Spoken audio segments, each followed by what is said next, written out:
Al sociologo agrigentino e docente universitario Francesco Pira sarà consegnato domani, domenica 25 giugno, a Vittoria, in provincia di Ragusa, nel Chiostro delle Grazie in Piazza del Popolo, alle ore 20:30, il prestigioso riconoscimento Francesco Raffa, dedicato a insegnanti ed educatori che si sono distinti.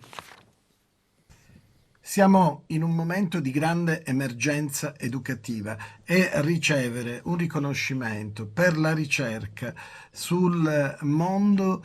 degli adolescenti, dell'infanzia, dei preadolescenti e il loro rapporto con le nuove tecnologie è sicuramente qualcosa che premia l'impegno e la costanza. Di questo sono molto grato al dottor Giuseppe Raffa, pedagogista, persona impegnata in questa battaglia contro le devianze della rete, contro il cyberbullismo, contro tutto quello che può fare del male ai nostri ragazzi e ai nostri bambini,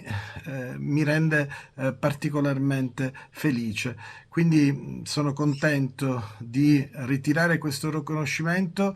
domenica 25 giugno perché è un riconoscimento all'impegno, un impegno sociale di cui tutti abbiamo bisogno per cambiare la nostra società, per recuperare un nuovo umanesimo, per scrivere pagine nuove che possano essere a beneficio dei nostri ragazzi. Sapere che per una challenge, per una sfida, perde la vita un bimbo di 5 anni, sapere che ci sono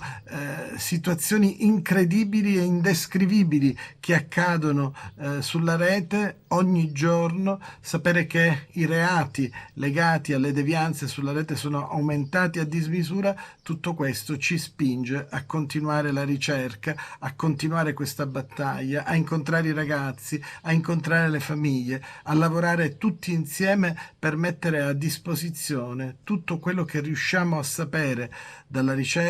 e farlo diventare patrimonio comune. Grazie davvero a questo riconoscimento al comitato Ciccio Raffa per voler valorizzare in questo momento molto difficile una figura straordinaria che è quella dell'educatore, che è quella del docente, che è quella dell'insegnante, che è quella del ricercatore. Grazie davvero di cuore.